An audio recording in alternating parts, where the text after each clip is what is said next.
Hi guys, it's Abel here again, and we are back with another cool interview. In the next 45 minutes or so, you will hear an interview during which I talk with ketogenic researcher and now tenured professor Dr. Dominic D'Agostino.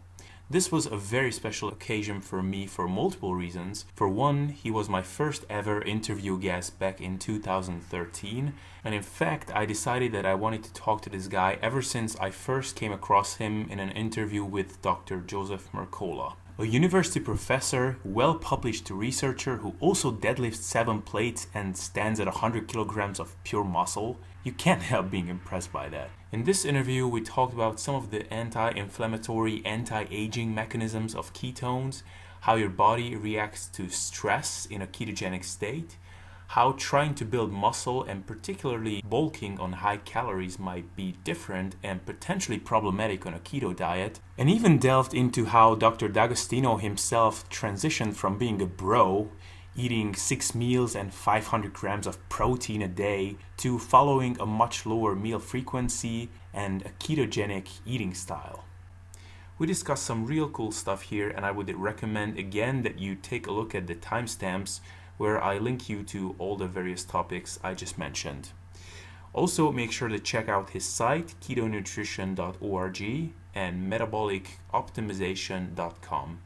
Anyway, without further ado, I really hope you enjoy my interview with Dr. Dominic D'Agostino. I interviewed you 3 years ago. You were my first ever podcast guest, and I would be curious to see how you viewed kind of the journey of the ketogenic diet per se in the last kind of 3 years, or had there been any kind of research that interests you or excite you in the field of the ketogenic diet, or maybe just general nutritional or medical research that have really piqued your interest recently? Yeah, probably when we first connected, I didn't have an appreciation of ketones, the ketogenic diet, and the ketone metabolite.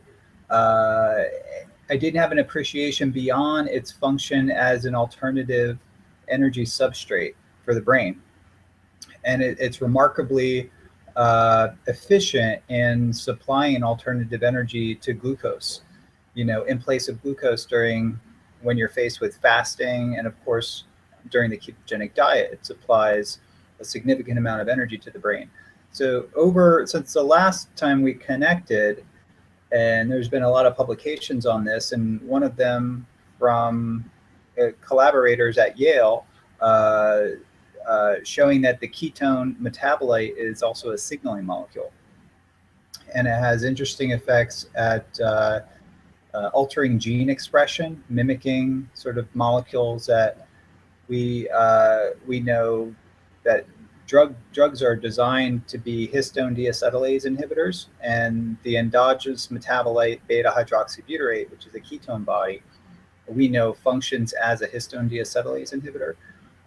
So that's new information, and also that ketones impact inflammatory pathways, in particular the NLRP3 inflammasome that we published on in Nature Medicine, showing that it suppresses that inflammasome in the face of things that would normally trigger an inflammatory response.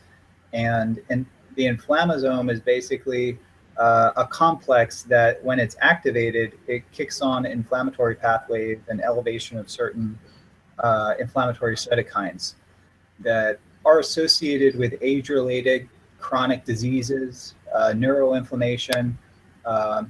Different types of GI cancers and other cancers are associated with persistent, sustained activation of this inflammatory pathway.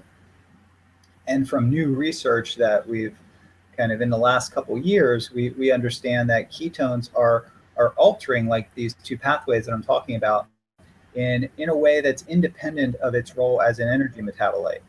So it would make sense too, right, that various metabolites in our body also have signaling properties, because they are sort of a barometer or an index of the energetic state of the cell or the system as a whole.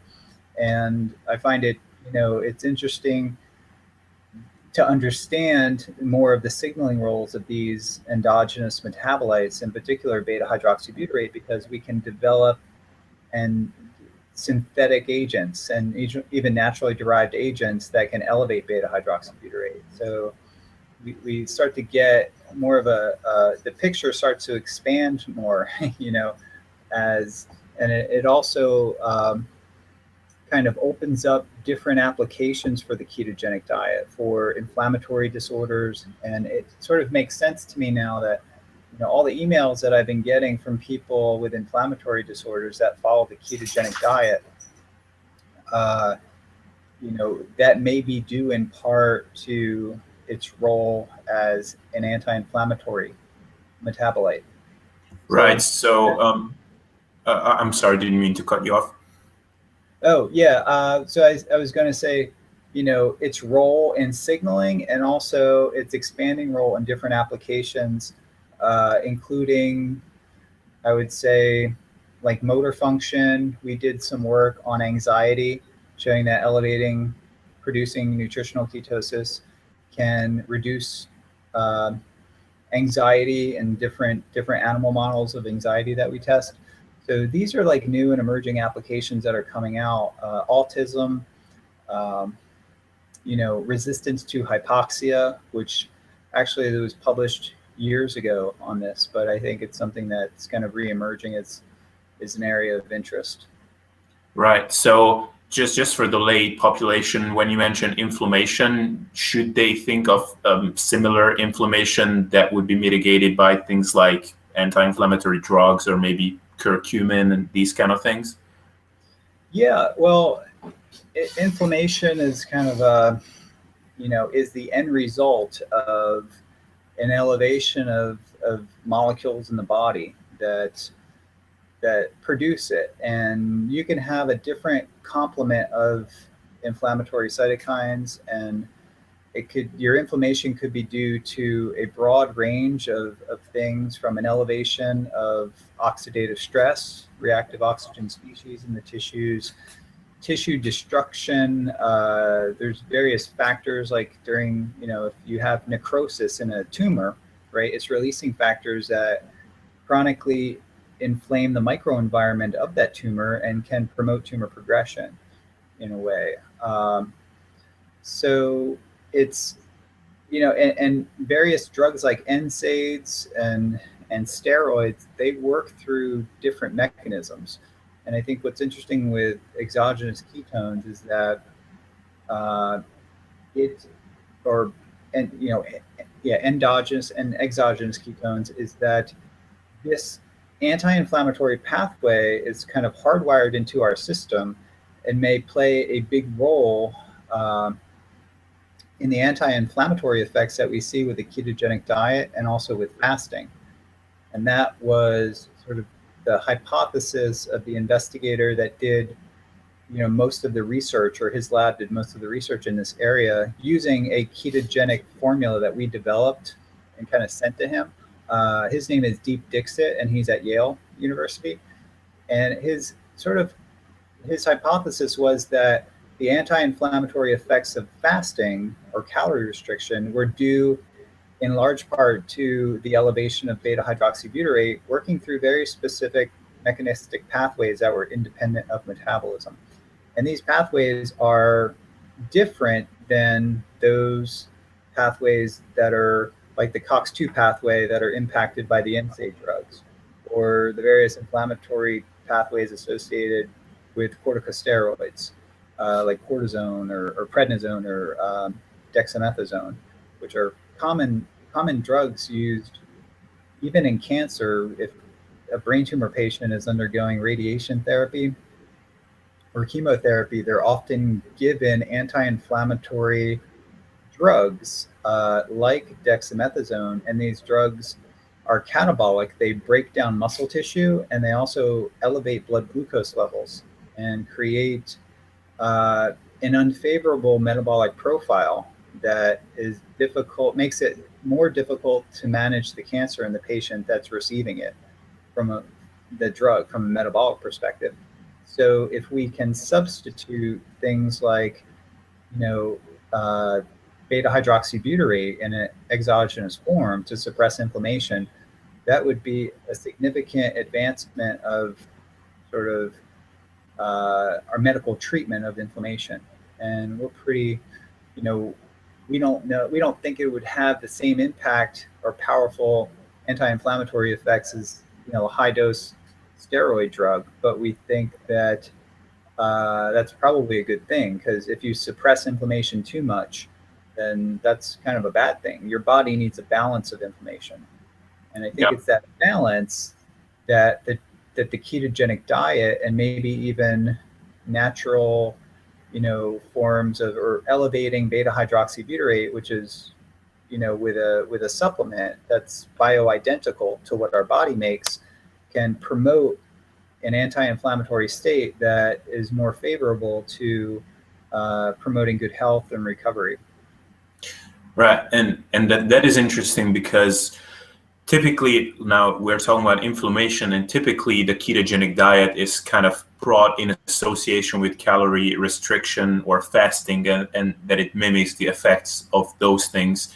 And typically we think of those interventions as kind of anti-aging kind of strategies. Yeah. So in that vein, would you be inclined to say that the ketogenic diet could have sort of anti-aging mechanisms, as vague as that sounds? But Yeah, absolutely. So it affects a lot of different pathways that are, associated with accelerated aging. So it suppresses IGF-1, and we know IGF-1 plays a role, in aging. It activates AMP kinase. It reduces mTOR. It lowers oxidative stress and inflammation, and it kind of probably impacts metabolism in a way that shuttles metabolites towards mitochondrial oxidative phosphorylation.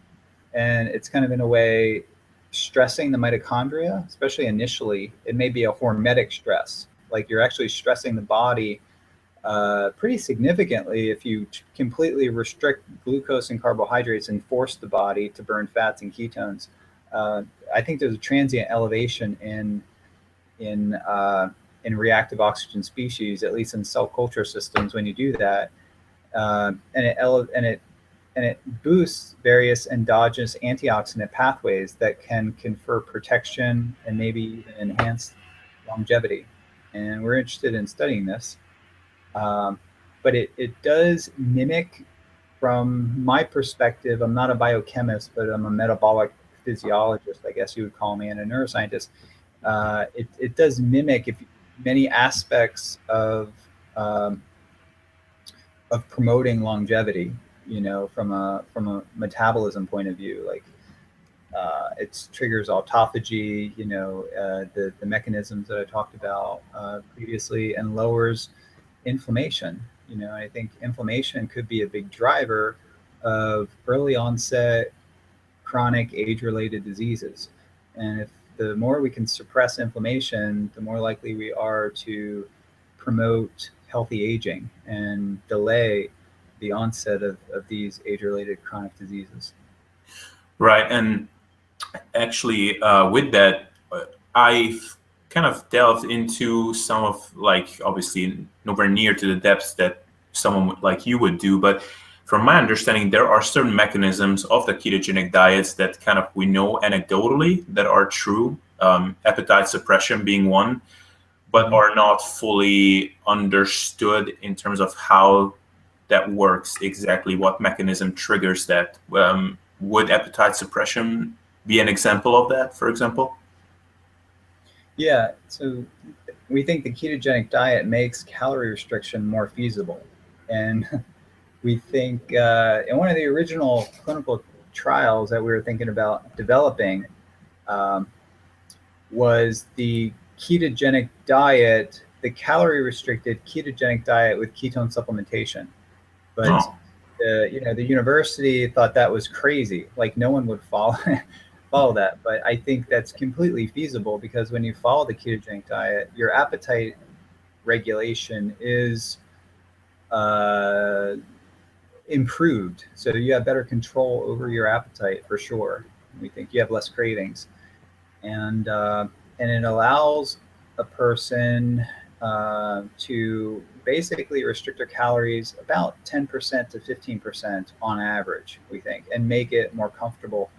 Um, and we actually see that in our animal models when we create this high fat, low carb diet, that they just generally eat less, even if we don't add some kind of food supplement that makes the food taste good. So even if we formulate it to taste good, if the animals eat the ketogenic diet and stay in ketosis, after a week or two, they generally lose about 10% of their body weight, and then they maintain that. And one Interesting. could argue that if you're studying various mice and rats, using a rodent model to study it, and you're giving them ad libitum access to high carbohydrate food, and they're in a cage and they can't really exercise, they're technically being overfed, because all they do is eat and sit and maybe walk around their cage and groom themselves a little bit. So that when you calorie restrict or put them on a ketogenic diet, you get all these beneficial health effects. They live 25% longer sometimes, and it depends on the strain you're using. They run faster, they do better on motor function tests, anxiety tests, memory and learning tests. So you get all these benefits that happen, and they're very robust effects. So it's very compelling as a human researcher looking at this animal data, thinking, wow, if those effects are translatable to humans, and I guess, you could argue that humans are kind of couch potatoes. They eat, they don't move around, they go to their office, come back to their house.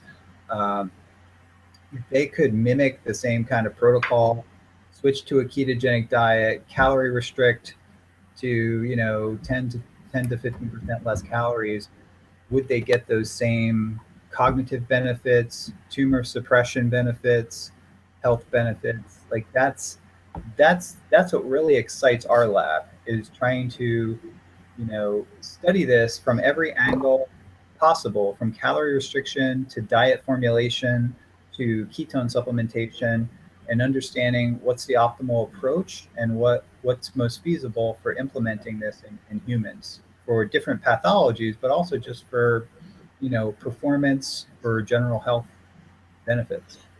Yeah, and is it actually understood what mechanism of ketone or ketosis causes this suppression of appetite?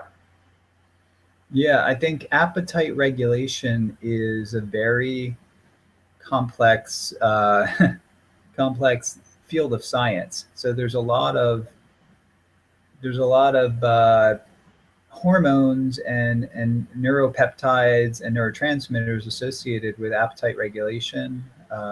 Even the basic, neurotransmitters we're all familiar with, like dopamine and serotonin and even, GABA and glutamate.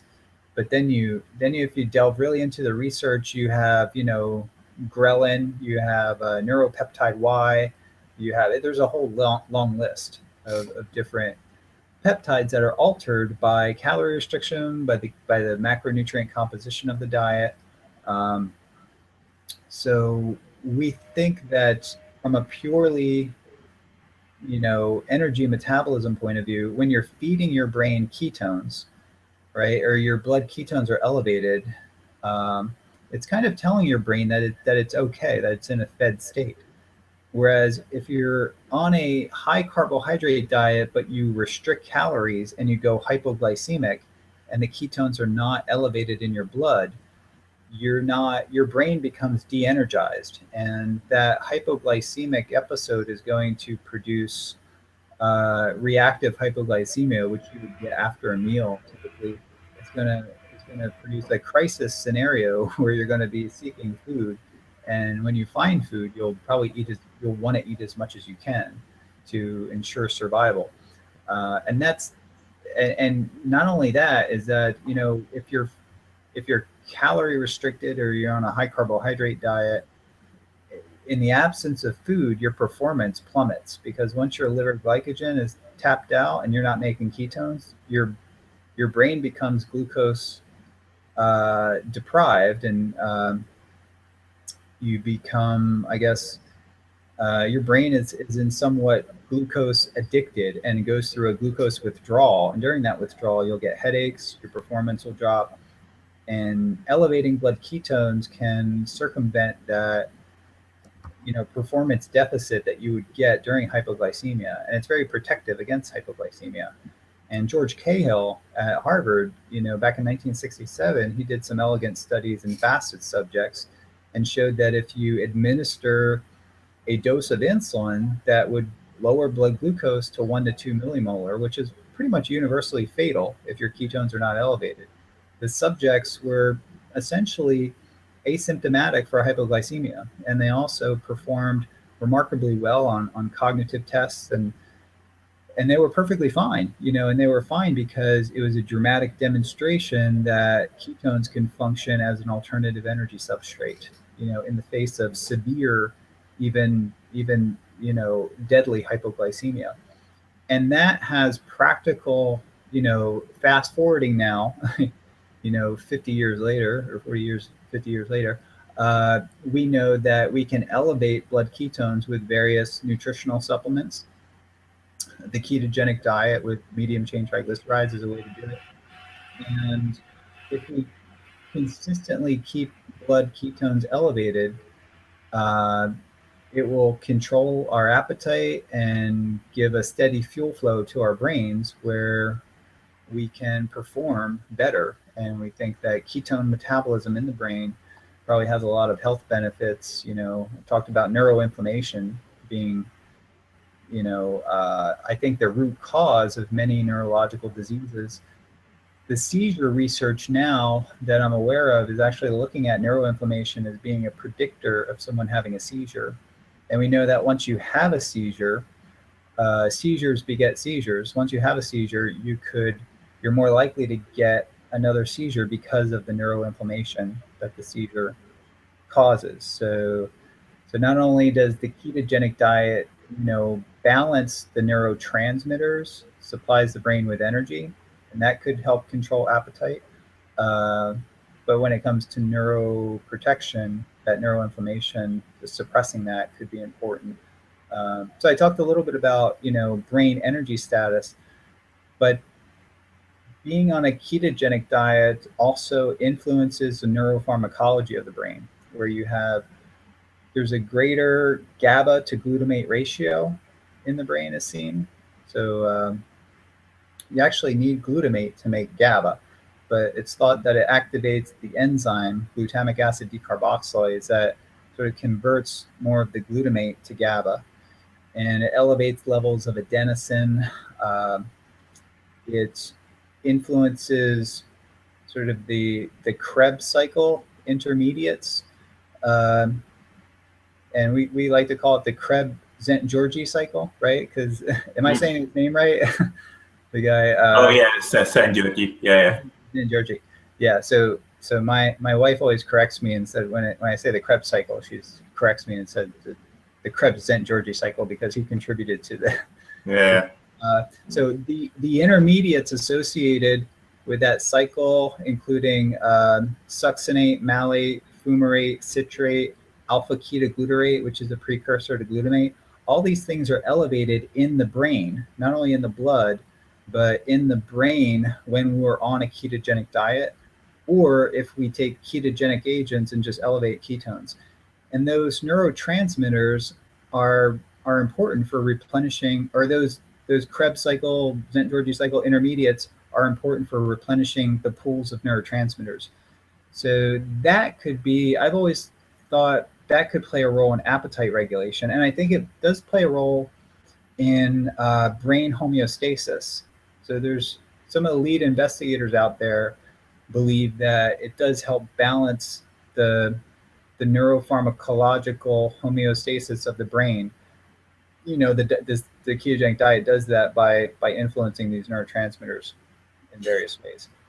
We're just to understand it, but we just know that these changes are happening, and we think that because the outcome is less seizures, and you get a lot of these benefits are seen in these outcome-based studies.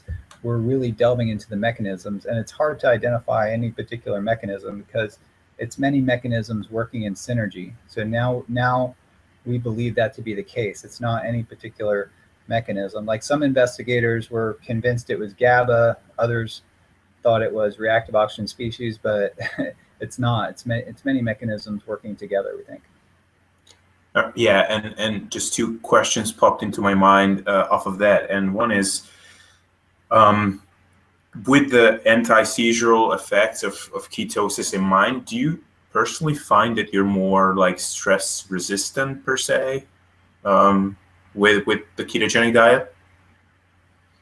Yeah, I think so. I'm kind of, academia is sort of a high stress occupation to have because you're forced to get grants or you lose your job, really. Luckily, I just got tenure in my university, so that kind of secured my position. Congratulations. Thank you. But leading up to that, you have, at least in the United States, it's, if you don't get grants, you have to move on to another job or find another job. And I find personally that about 10 years ago, when I started doing this research and became aware of all the benefits, that when I eliminated or reduced, first I reduced carbohydrates in my diet and then slowly, really minimized them to just, vegetables.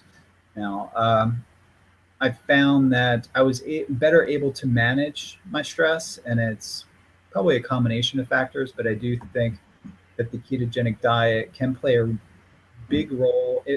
The way I view it is that whenever you're regulating your blood glucose in a way it's more stable, you're going to be regulating your mood in a way, right? So if you're on a standard diet, carbohydrate diet, your glucose and insulin do this like 3 times a day, and if this is the window to like 3 to 4 millimolar of blood glucose, you're going outside of that 4 millimolar range, going up to 5 to maybe 7 millimolars of glucose. Whereas if you're on a ketogenic diet, your blood glucose just goes like this, and it stays within a tighter range. And I think that helps balance our mood in a way that can promote, less anxiety and more stability. And I get a lot of emails from parents of kids that have like autism spectrum disorder or different mood disorders, attention deficit disorder, and all they did is simply remove carbohydrates from the diet, sugars, and they tried a ketogenic or low carb diet on their children, and it improved dramatically their performance in schools. They get better, they get along better with their siblings, with the classmates. So I think, we need to study this, and I think it's worth studying. And I think that the theory is there that it can promote, more mood stability and less anxiety. Yeah, and since we mentioned carbs and blood sugar spikes and stuff, I think one thing that is uncontroversial and is pretty clear from kind of literature is that overeating and being overweight is bad for you. But do you think that the ketogenic diet offers some sort of mechanisms that can kind of mitigate the negative effects of kind of chronic caloric surplus and just being overweight, and kind of make you get away with it in a sense? Yeah, that's a good question. So I think, as I mentioned, I think the ketogenic diet helps us auto-regulate our calories to match our energy needs. So it's very difficult. I'll put it this way. It's very difficult to gain weight on a ketogenic diet. And I get a lot of feedback from young guys who know the benefits of the ketogenic diet for promoting weight loss, for getting lean, from if they're guys that work out. And when they try to gain, a lot of muscle as fast as possible on the ketogenic diet, they try to overeat the ketogenic diet. And at first they're able to do it, and then they lose their appetite. They almost get nauseous by all the fat and everything. And I feel that, a surplus amount of calories on a ketogenic diet is just as bad, maybe even worse than surplus amount of calories on a high carbohydrate diet, because it's going to elevate blood levels of fats. Whenever you're, exceeding the amount of calories that you need, you're going to be, elevating your blood levels of fats. And that could eventually cause, fatty liver. The fats get oxidized and they could do damage. but you're just less likely to eat surplus amount of calories if your diet has a macronutrient ratio that's similar to a ketogenic diet. It just becomes very difficult to overeat. But I do think, and Thomas Seyfried really believes that the ketogenic diet could promote even cancer growth if it's consumed in excess amounts. And he actually demonstrated that in his animal model of brain tumor. But it's important to realize that the ketogenic diet that he was administering, I think it was the Keto Cal supplement that had hydrogenated fats. It also may have had some sweeteners in it, like aspartame or other artificial sweeteners, which caused the mice to eat excess amounts. So they tend to, he gave it and let the mice eat ad libitum. And I think that the composition of the diet, from the things that I mentioned previously, the hydrogenated fats, the sweeteners, caused the mice to eat more than they otherwise would. And he saw rapid tumor growth in an unrestricted ketogenic diet. So we formulated a ketogenic diet that didn't have artificial sweeteners in it, and it had a healthy complement of fat. It had like medium chain fats and some, had flaxseed oil, combination of saturated, medium, and monounsaturated. And when we did this in 3 studies we've published so far, and when we gave the diet, ad libitum, we actually saw it caused pretty dramatic reduction in tumor growth and metastasis, and it also increased survival significantly. And so I think it matters what kind of diet you formulate. Most of the ketogenic diet practitioners out there and clinicians, they're very good. Some of them are very good neurologists, and they're very good at what they do, but they don't have an appreciation for the subtleties of the diet. And when it comes to formulating the correct ratio of fats, protein, and the various diet formulations, I think would be optimal. And that's where it really takes the skill of a trained nutritionist. Beth Zupackania, who works for the Charlie Foundation, which is a foundation in the United States that promotes the use of the ketogenic diet. Miriam Kalamian, who's a dietitian that does a lot of work with cancer patients, are sort of like my go-to dietitians. When people come to me and they say, well, can you formulate a ketogenic diet? I'll connect them to various ketogenic diet savvy dietitians who know how to formulate the diet precisely to get a particular benefit from it. So as ketogenic diet researchers, it's really important for us to all be using sort of a similar version of the ketogenic diet. Yeah, so and compare the results together. Just because you mentioned the kind of diet composition, kind of what are your takes on the whole topic of saturated fat? I know in the paleo community it became very popular, and now I've heard some recent criticism. What do you think? What's the role there? I think saturated fat is fine. Of course, coconut oil, medium chain triglycerides are saturated fats. What I tend to see in people who follow a ketogenic diet enthusiastically when they do it, they basically eat a diet that's really high in saturated fat. They eat a lot of dairy fat. They eat a lot of butter. They eat a lot of sour cream, and just they mostly base it on a dairy fat. And when they do that, they often get a high elevation of LDL cholesterol, and LDL little p particle size can go up, particle number actually, and that is associated with an atherosclerotic risk. So it's thought to be atherogenic, could promote heart disease. So I think, but our understanding of LDL and LDL little p being atherogenic is in the context of a normal diet, and not in the context of a ketogenic diet, where you probably need more of these lipoproteins to carry fats, because they function as little boats to carry triglycerides too. So if you're oxidizing more fats and using more fats for energy, it makes sense that you're going to have more lipoproteins to carry these fats around, right? And it's important, I think, when you see if the HDL goes down and the LDL goes up, that could be a warning sign. But most people's HDL increase. So the most important number to look at if someone's following a ketogenic diet and that's high in saturated fat is just your blood triglycerides. So if your triglycerides are like 100 and you start the ketogenic diet and they go down to like 80, 60, and 40, which that's actually what mine did, that's a really good thing. I mean, that means that your peripheral tissues are burning fats at an accelerated rate. And even though I'm eating, 300 grams of fat a day, I'm clearing the fats from my blood. My tissues are utilizing those fats, right? Almost like, a diabetic, it would be really bad for a diabetic to walk around 300, milligrams per deciliter of glucose. But if they get their glucose down to, 70 or 80 and keep it there, that means their glucose disposal in peripheral tissues is very efficient. And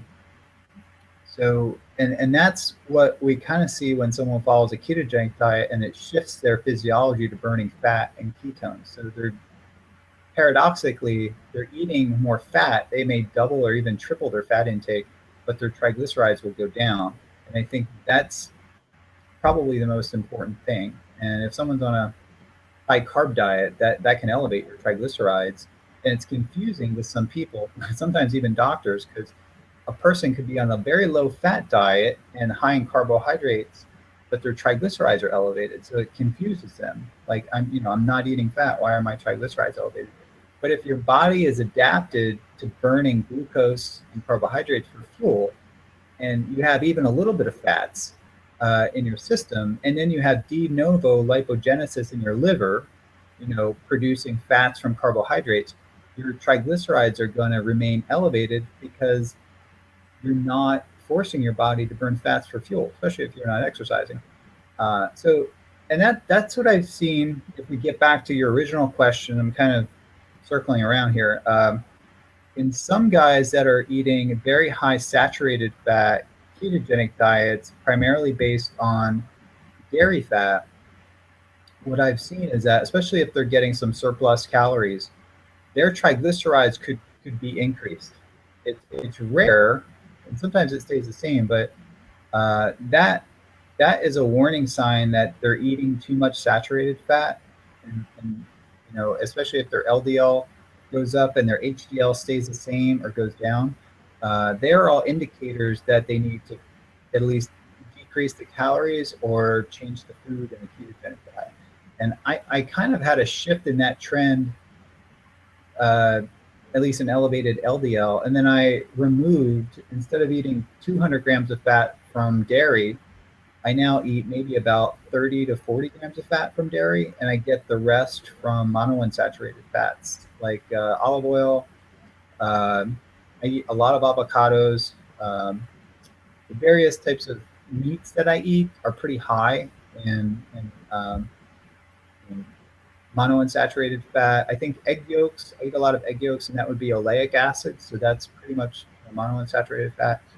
And now my numbers have improved a lot. So my LDL came down. My HDL is like 85 to 95 is really good. And my triglycerides stay around 50. And keep in mind, about 10 years ago, when I was on a high carb diet, my triglycerides were double what they are now. So interesting.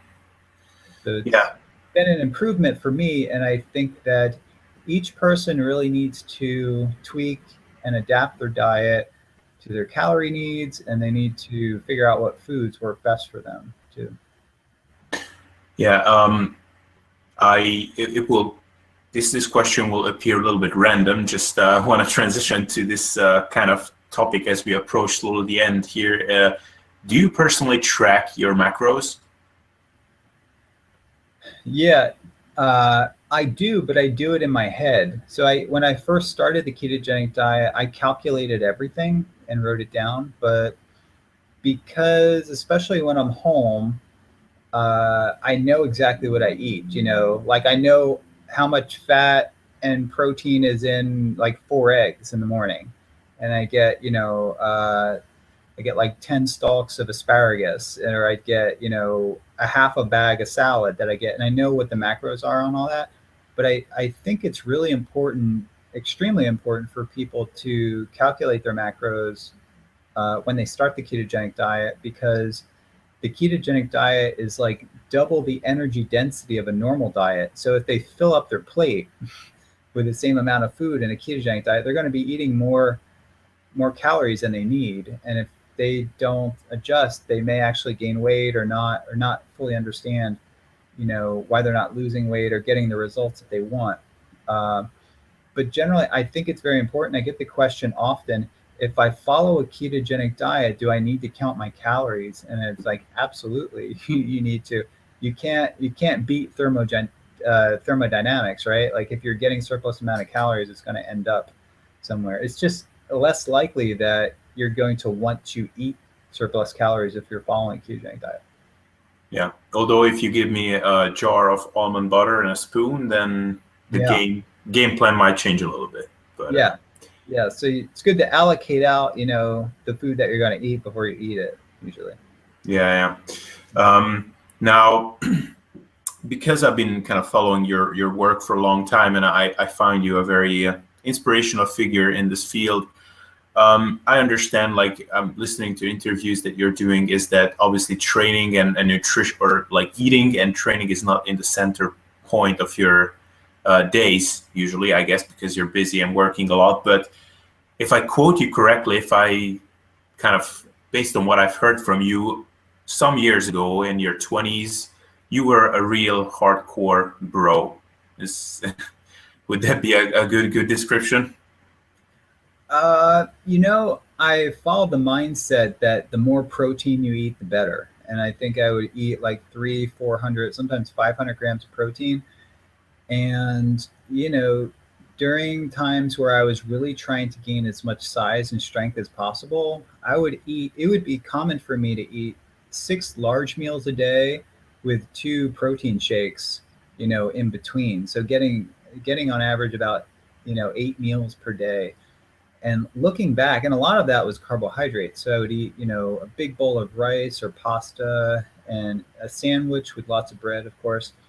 And I was probably eating and making myself sick. I was, eating so much. And I think when you're younger, in your 20s, your body's set up to build muscle fast. If you just put calories in and you stimulate, muscle with heavy training, and you apply a stimulus and you just present calories and you rest, like you grow, and I think and I was really interested in being as, big and strong as possible, and seeing kind of how much weight I could lift. And to do that, I was really taking an excess amount of protein.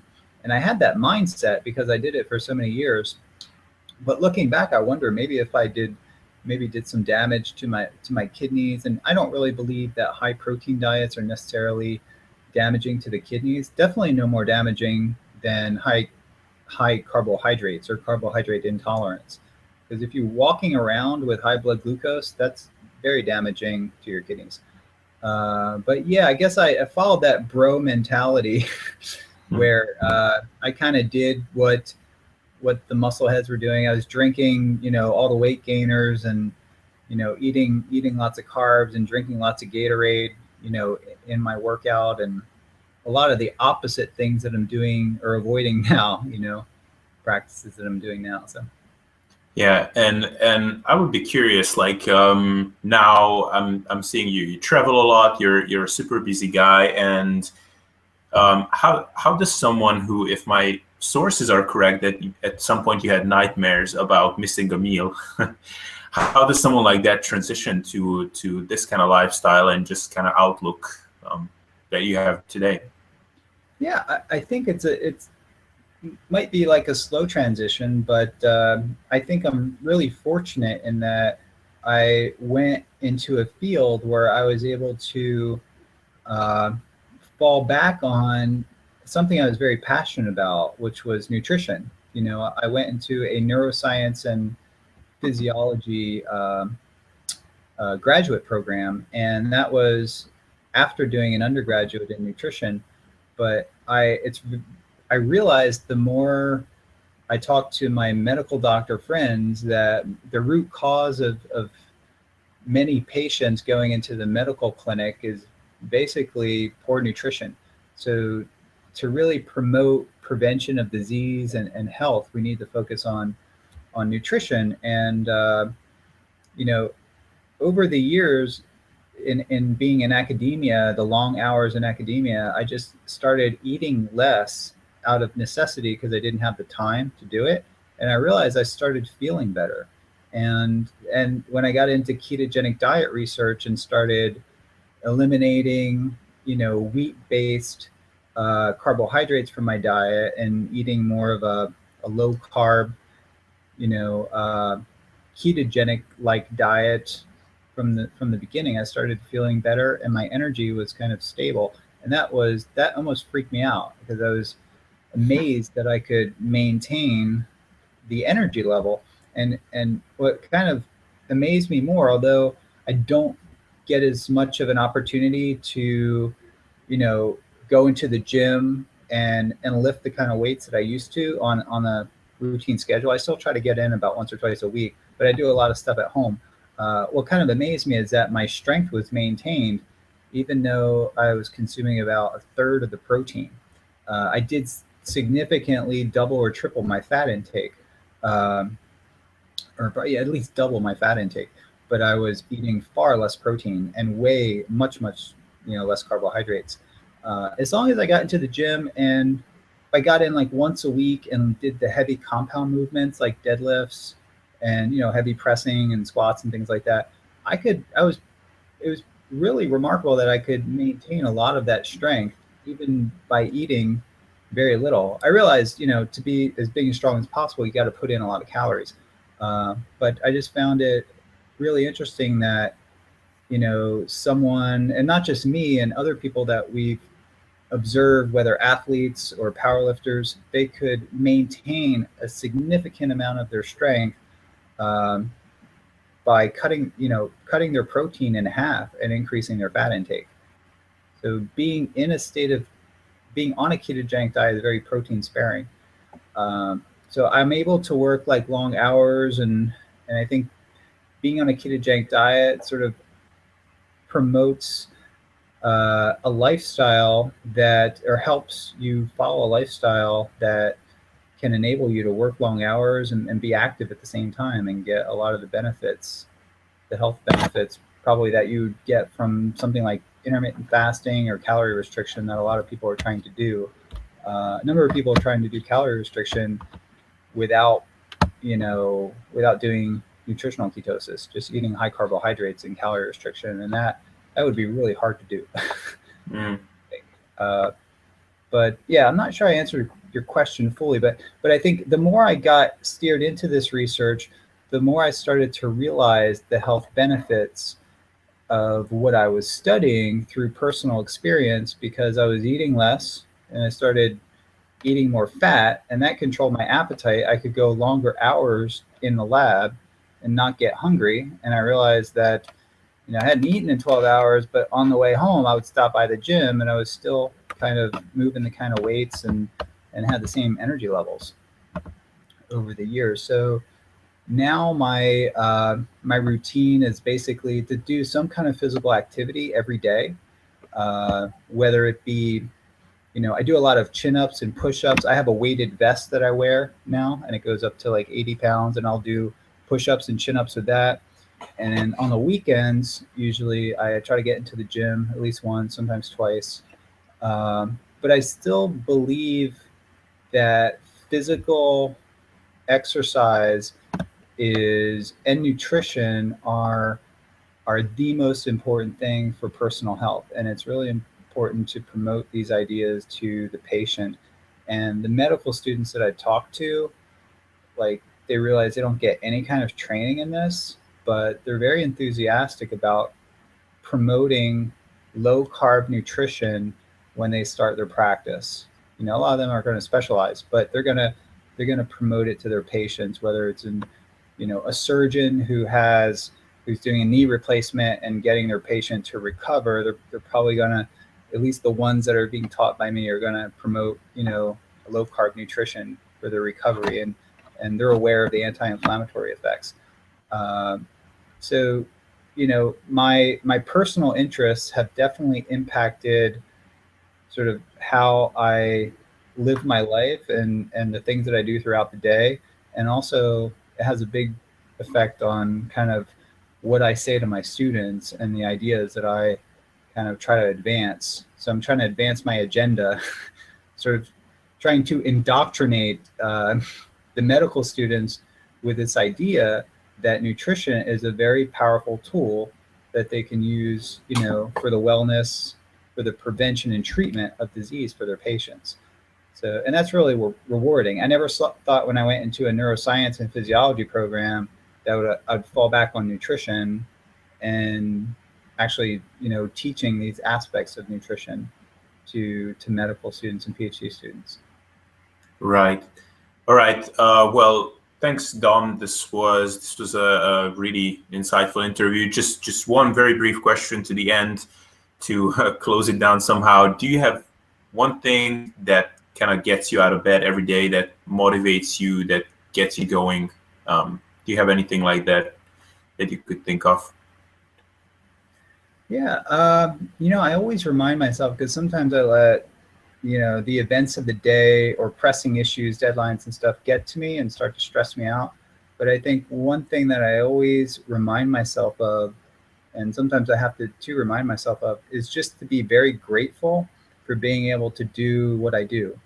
And I think it's like kind of a privilege and kind of an honor. I don't know if that's the best word, but I'm just very grateful to have fallen into this field of research, because a lot of investigators will study some kind of oncogene or some kind of signaling pathway and spend their whole life studying that and publish lots of Nature, Cell, and Science papers, but they never get to see kind of the fruits of their labor, right? So I've got the opportunity, and I thank you so much for getting this information out and disseminating this information, because when people hear it, they actually apply it to their life. And I get no less than 10 emails a day, and sometimes a lot more than that, from people that just tell me their experience with the ketogenic diet. And an overwhelming majority of that are people that, have amazing things to say about how it has improved their situation, whether it be, cancer or a lot of, seizures or autoimmune diseases or inflammation or weight loss. I mean, obviously I get tons of weight loss success stories. And for me, that's really rewarding, because these people would have otherwise not have even heard about low carb or ketogenic diet, nutrition, keto nutrition, I like to call it. So that's kind of what gets me out of bed, because I think there's so much more to learn, and there's so much more we need to understand about, formulating the optimal ketogenic diet for particular pathologies or disease states. And, my students in the lab, they're really the motor behind the engine, I like to say, of producing all these results. And I just kind of oversee it and guide them, but they're like super smart, and they're very independent, for being at the level that they are. And so when I wake up every morning, like, they motivate me, what they do is motivating me, and the results and the outcome that'll hopefully happen from all this research is really what motivates me. Right.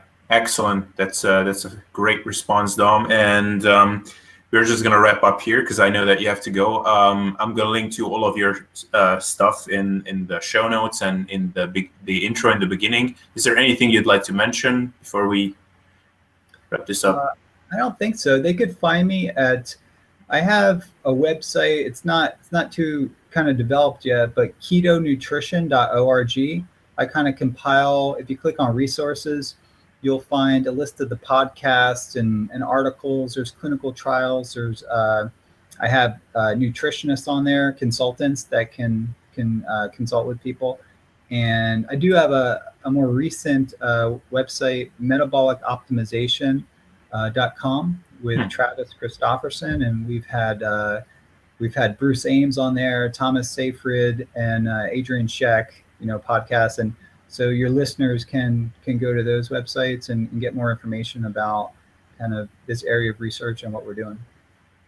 Awesome. Great. Well, thanks again for taking the time, and I wish you tons of success and good luck for your research in the future. Thank you. Thanks for having me. Appreciate it.